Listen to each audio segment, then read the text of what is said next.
Morelos tiene 5 centros de readaptación social. En Atlacholoaya está el estatal y el femenil, pero también hay 3 más al interior del estado. Muchos de ellos, se asegura, son objeto de corrupción, de sobresaturación y también de otros gobiernos. Hoy, en este espacio de la Jornada Morelos, donde hablamos con quienes toman las decisiones en la entidad, platicamos con el coordinador de reinserción social, el licenciado Jorge Israel Ponce de León Porques. Señor, qué gusto saludarlo. Gracias por la invitación y gusto en saludarlo. Al contrario, muy buenos días. Gracias por abrirnos un espacio en su agenda. Sabemos que ha estado estos días muy ocupados, sobre todo atendiendo las llamadas del gobernador del estado para cuidar la estrategia de seguridad. Así es, todas las mañanas existe la Mesa de Coordinación por la Paz de Morelos y también está incluido el sistema penitenciario. Hoy en día los centros de readaptación social, insistimos, han sido muy cuestionados. Buscamos información en torno al tema y lo único que encontramos son informaciones en prensa, en medios nacionales sobre todo, que señalan de irregularidades al interior. Pero yo quiero preguntarle sobre las irregularidades que ustedes encontraron al inicio de la administración y que fueron heredadas por parte del gobierno de Graco Ramírez. Sabemos que se compraron predios, que hubo estudios realizados o previstos, pero nunca se realizaron. ¿Qué problemas hay pendientes en ese aspecto? Efectivamente, sí, compraron un predio en Yecapixtla para construir otro centro de reinserción social que no se llevó a cabo. Es un área rural de difícil acceso. No pusieron ni la primera piedra, solo lo compraron, no sé en cuánto lo compraron. Y sí, heredamos temas de corrupción, temas de gobernabilidad por los internos, que ellos tenían cogobierno junto con el personal de seguridad y custodia, y se ha ido erradicando poco a poco, ya estamos casi al 100% de hacerlo.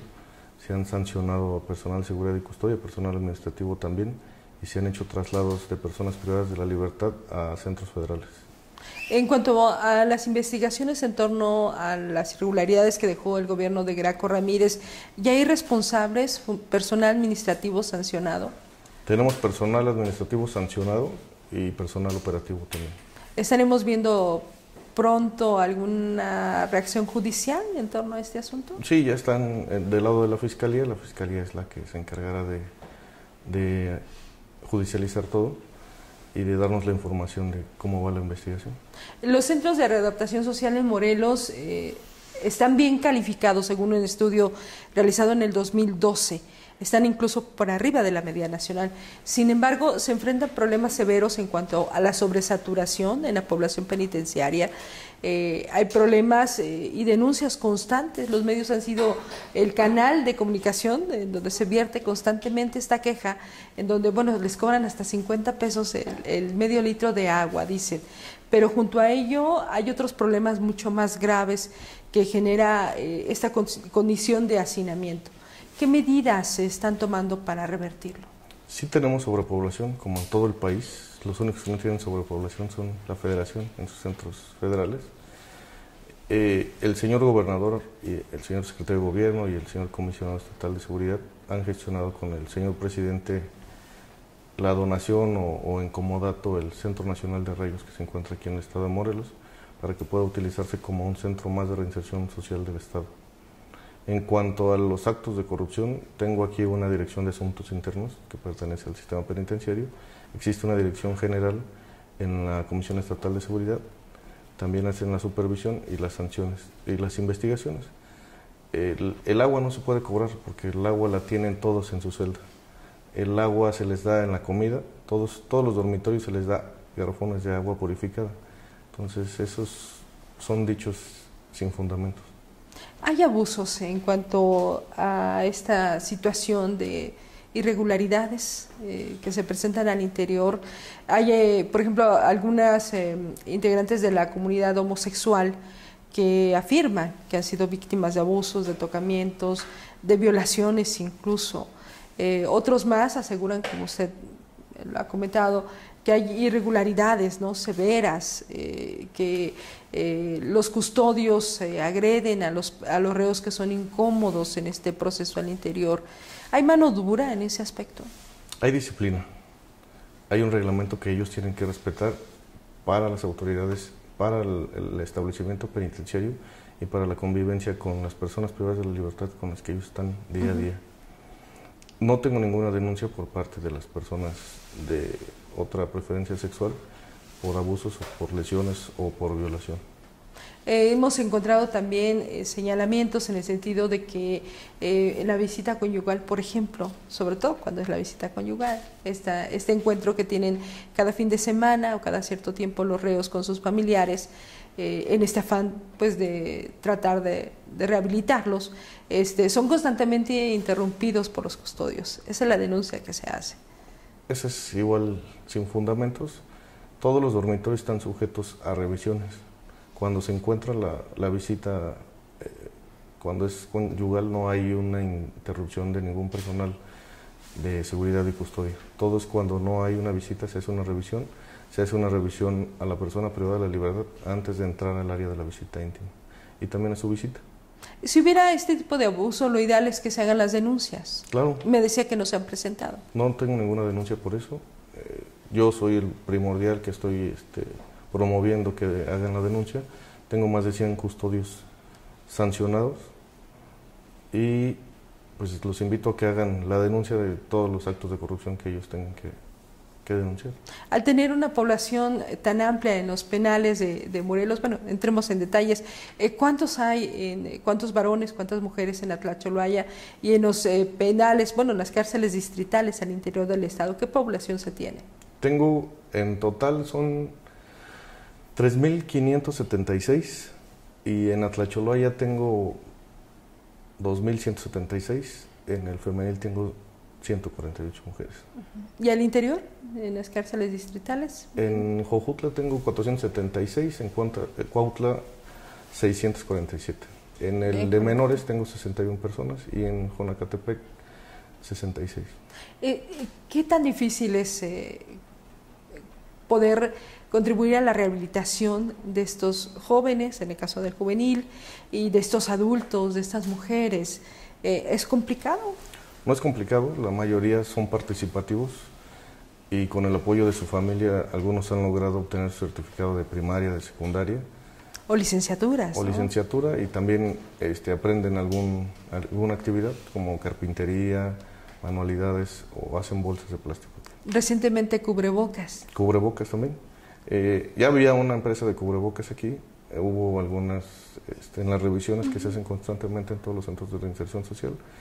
Se encontraron irregularidades, artículos prohibidos, que no, todas las herramientas que tienen que estar adentro de un centro de reinserción social tienen que estar inventariadas y autorizadas, y algunas no estaban. Habían cosas que no deberían de estar ahí. Así es, y las empresas que estaban aquí anteriormente también les pagaban muy poco. Entonces, ellos no estaban a gusto, las empresas estaban muy cómodas, pero no les dan seguridad social y no les dan un salario digno. Entonces, ¿qué historias recuerda usted en este proceso de aprendizaje, de conocer la situación de Morelos? Usted venía de Veracruz. Sí, he estado en la Federación, he estado en otros estados y ahora me tocó Morelos. ¿Y aquí qué historias le ha marcado, que ha conocido de gente que ha podido rehabilitarse? Personas que han venido a buscarme, que salen y ya tienen trabajo a través también de industria penitenciaria, que lograron aprender algo aquí, tienen su negocio al exterior o vienen sus familias a darnos las gracias de que están bien. El tener tanta población genera problemas, ¿no? Hablábamos hace un momento desde la temperatura, ¿no? Esta zona de Atlacholoaya, por ejemplo, donde estamos haciendo esta entrevista, es más calurosa que el resto del estado, ¿no? Así es. Que la ciudad capital. Pero aunado a eso, la población, el hecho de estar encerrados, genera pues muchas reacciones. También genera problemas de salud y se habla pues de problemas de desatención médica, pero también de coronavirus.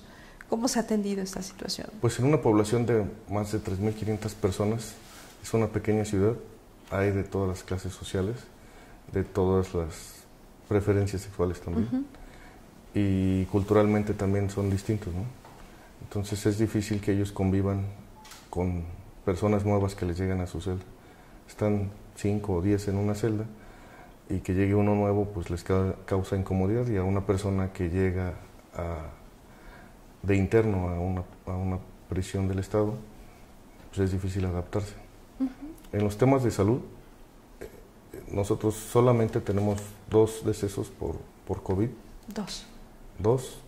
Somos uno de los estados que logró controlar en el sistema penitenciario el COVID. Nos dieron un reconocimiento a la Federación y la Comisión Nacional de Derechos Humanos nos tiene calificados así. ¿Son personas privadas de su libertad, custodio, personal administrativo? Una custodio y 2 personas privadas de su libertad que salieron aquí por problemas respiratorios.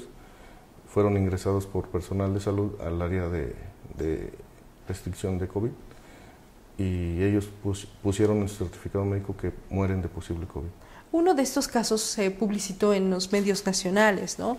Argumentando que pese a que se habían dado señales de alerta, no había recibido la atención médica y que incluso hubo la intervención hasta de 2 jueces para moverlo y recibir lo que correspondía al caso.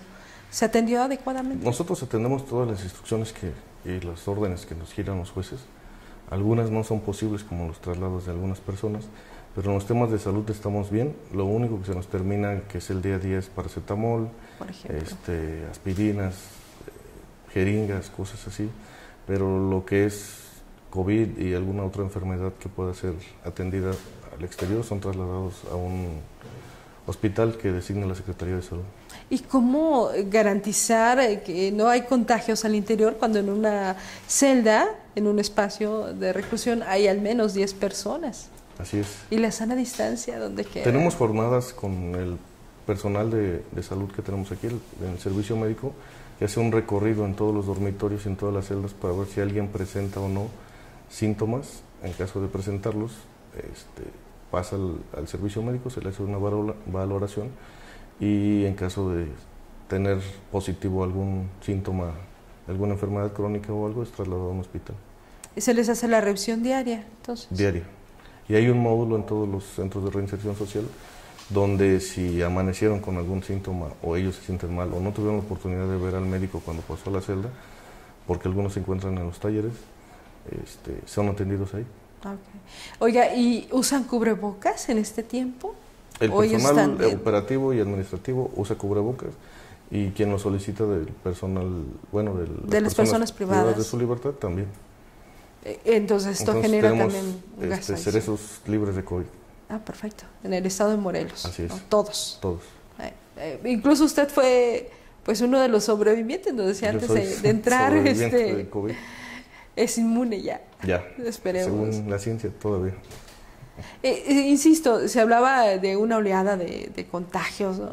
Que se presentó precisamente al mismo tiempo en que usted estaba en recuperación, ¿no? Así es, pero no, afortunadamente el señor comisionado gestionó para el gel antibacterial, el cubrebocas, cloro y todo, se sanitizó todos los cerezos, todas las estancias y todas las áreas de administración y operación del sistema penitenciario.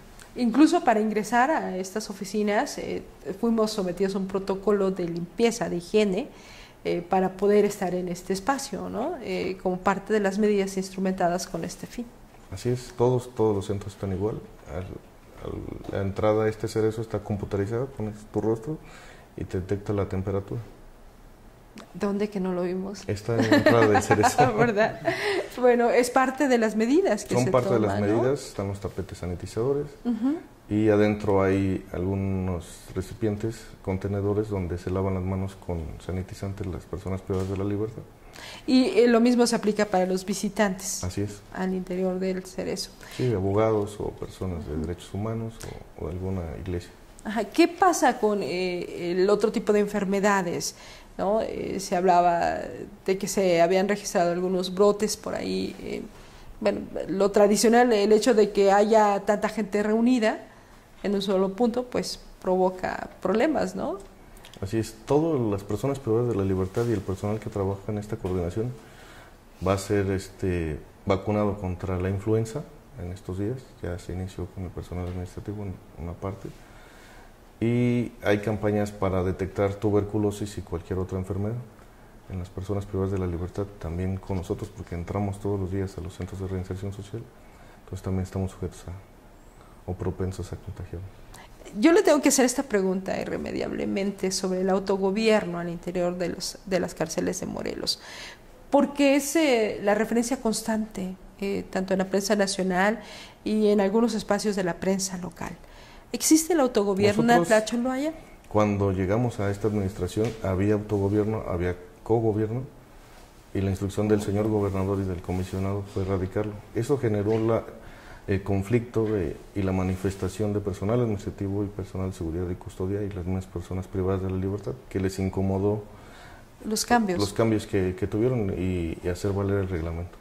¿Y qué hay con los grupos delincuenciales? Se asegura que al interior del penal hay por lo menos 2 grupos, ¿no? Que están en constante pugna. El gobierno del Estado y la Federación todos los días sesionamos en la Mesa de Coordinación por la Paz, donde se llevan a cabo estrategias de seguridad para el Estado, lo que se ha logrado detener a muchas personas, líderes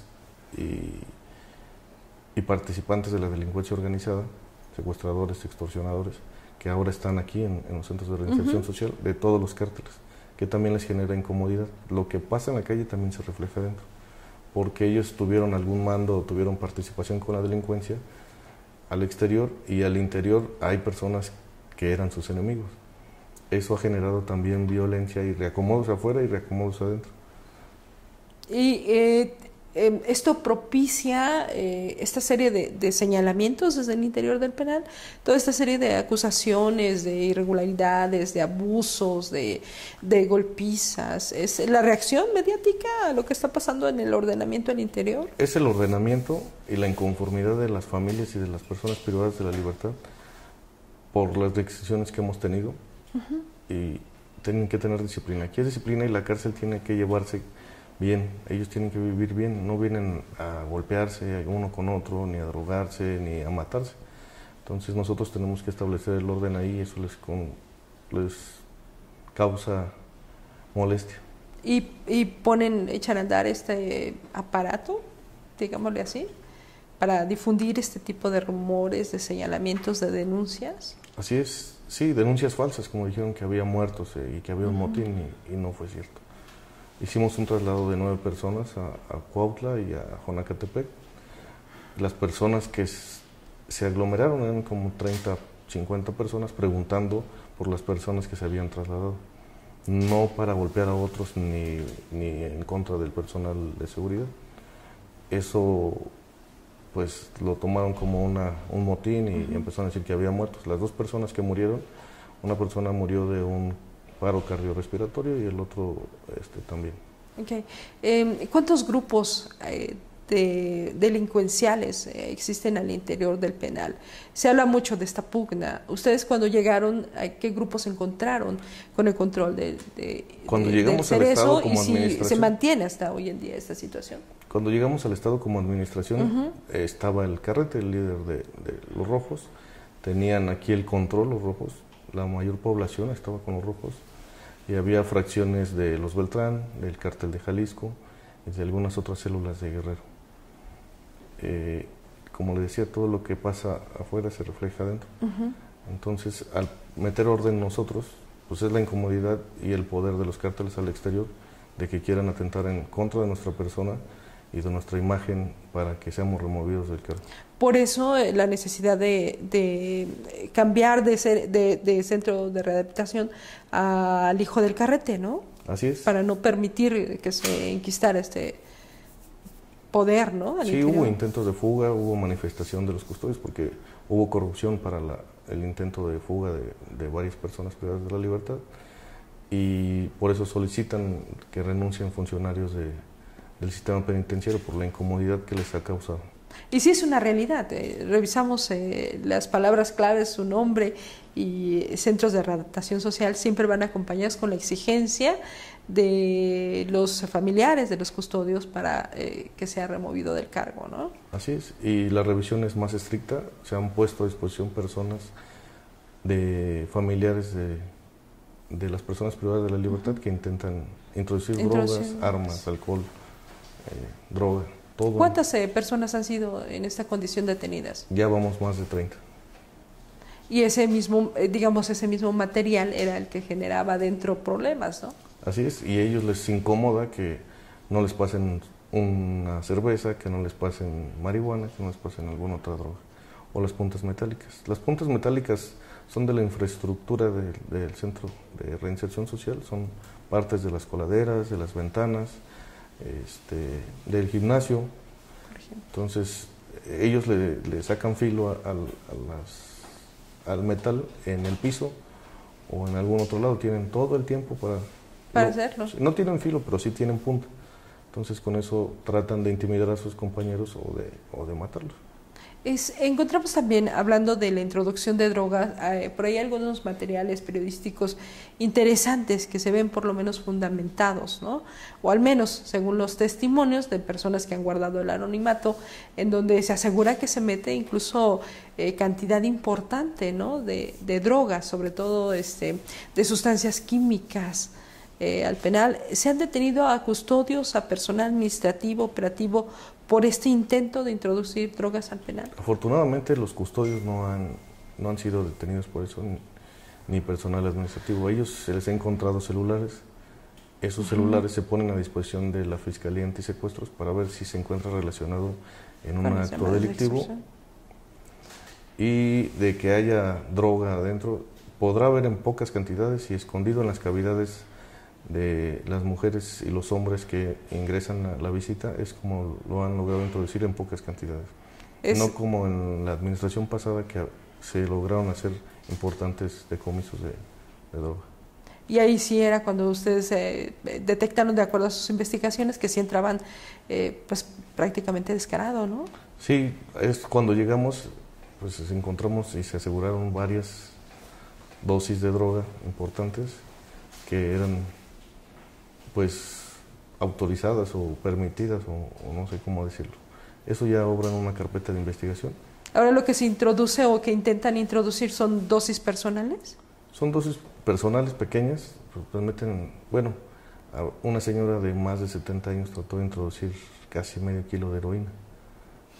Entonces, hay mujeres que se introducen 2 celulares también, con todo y cargador. Entonces, hombres también. Y pues son detectados por el personal de seguridad y custodia.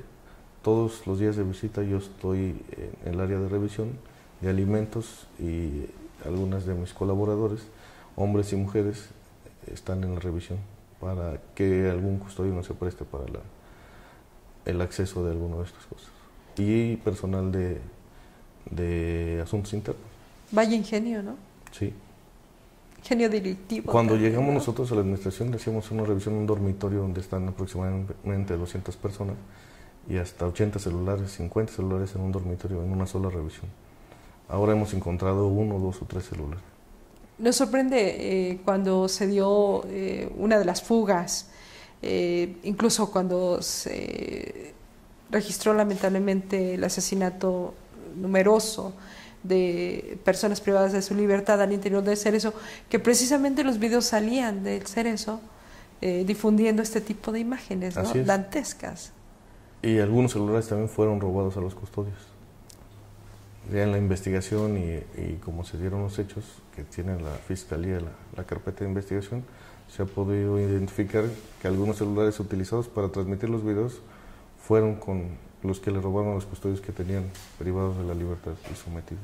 No porque estuvieran en posesión de los reos. Algunos sí traían celulares, se siguen haciendo constantemente las revisiones, se siguen encontrando celulares.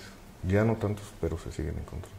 Hasta el momento, en lo que va de la administración de Cuauhtémoc Blanco, ¿cuántas personas privadas de su libertad han muerto en las cárceles de Morelos? Son por distintas razones. Son más de 20 personas. Es una población de más de 3.500 personas que se pueden morir por alguna enfermedad. De este porcentaje, quitando los que están enfermos o tienen alguna situación de salud o médica, por cuestiones relacionadas a violencia al interior de los penales. 12 personas 12. Han sido por muertes violentas, ya se encuentra judicializado todo, hay responsables, no se va a quedar impune todo eso. Todos los que participaron en el homicidio de esas personas ya serán vinculados a proceso por homicidio. A raíz de estos hechos y de esta necesidad de destruir este autogobierno que ustedes encontraron, ¿cuántos reos han sido cambiados a otros penales? Tenemos ya aproximadamente, o ya casi llegamos a 100, se han trasladado, se han removido, se han rotado de los centros de organización social del Estado y algunos han sido trasladados a prisiones federales. ¿Cabecillas? Cabecillas también, como el hijo del Carrete, algunos operadores del Carrete, algunos de los que generaron la violencia en los primeros motines y responsables de las muertes de personas privadas de la libertad. Muy bien. Preguntarle también cuáles son las condiciones hoy en día en cuanto a los custodios. ¿Se ha venido generando mejorías en cuanto a sus ingresos, en cuanto a sus condiciones cotidianas, para que pues ellos puedan desarrollar su trabajo con gusto, ¿no? Con tranquilidad? Afortunadamente se logró que les aumentaran el sueldo, que tenía mucho que no lo hacían en administraciones pasadas, ¿no? El sistema penitenciario es muy olvidado. Cuando sucede un motín, ahí sí piensan en el sistema penitenciario o alguna riña. El personal de seguridad penitenciaria ahora está siendo capacitado realmente, no en constancias donde no iban y solo les entregaban la constancia. La academia tiene cursos, actualmente están en curso más de 30. No puedo mandar muchos porque tengo muy pocos custodios. Han sido capacitados ya en derechos humanos, en el informe policial homologado, nunca habían hecho una puesta a disposición por objetos que lograban o intentaban introducir a los centros de reinserción social. Ahora se está capacitando también en el área jurídica al personal de seguridad y custodia, también para que se sepan defender, porque también los asusta. Así es. Se entregaron uniformes también, que en 5 años o más no les habían entregado. Tenido. Y de muy mala calidad. Como decíamos, hace mucho calor aquí, adentro hace más calor, y los uniformes que tenían eran de lona. Ahora son iguales que los de la Secretaría de Marina, la misma calidad. Pues parte de un proceso de rehabilitación también, ¿no? Sí, también. Sí, para que ellos dignificar su trabajo, claro, de cada uno de ellos. Pues finalmente rematamos con esa necesidad de que Morelos necesita un nuevo penal. Más grande, un nuevo más penal, moderno. Más moderno, con todas las medidas para dignificar también la estancia de las personas privadas de la libertad. Como yo les digo, yo no soy el responsable de lo que ustedes hicieron, ni soy el juez que les va a decir cuántos años se van a quedar. Entonces traten de vivir el tiempo, 2 o 3 días o 20 años que estén aquí, lo más digno posible y pues sanos. ¿En dónde se avisora, se proyecta la construcción de este nuevo penal? Ya está construido, es el que le decía hace un momento, el Centro Nacional de Arraigos, está aquí en el estado de Morelos, ya sabrán en la inauguración dónde está. ¿Para cuándo está programado? Esperemos que antes que concluya el año ya estemos estrenándolo. Hay que hacer algunas modificaciones porque no estaba destinado para hacer una prisión, entonces pensamos hacer las modificaciones, remodelarlo y certificarlo. ¿Cuántos, habrá de despresurizarse las cárceles, ¿no? De trasladarlos. Seríamos uno de los estados que no tiene sobrepoblación o el único. Pues esperemos más noticias sobre el tema. Así va a ser. Gracias. Ya estamos al 100% casi. Pues muchas gracias por esta plática. Entendemos que por cuestiones de seguridad las respuestas son así, cortas, porque es un tema muy delicado el que se vive en Morelos, en el resto del país, y pues es uno de los puntos críticos que tenemos en el sistema de justicia en el país. Gracias por esta apertura. Gracias por venir. Al contrario. Gracias. Y nosotros continuamos platicando con quienes toman las decisiones en Morelos. Gracias.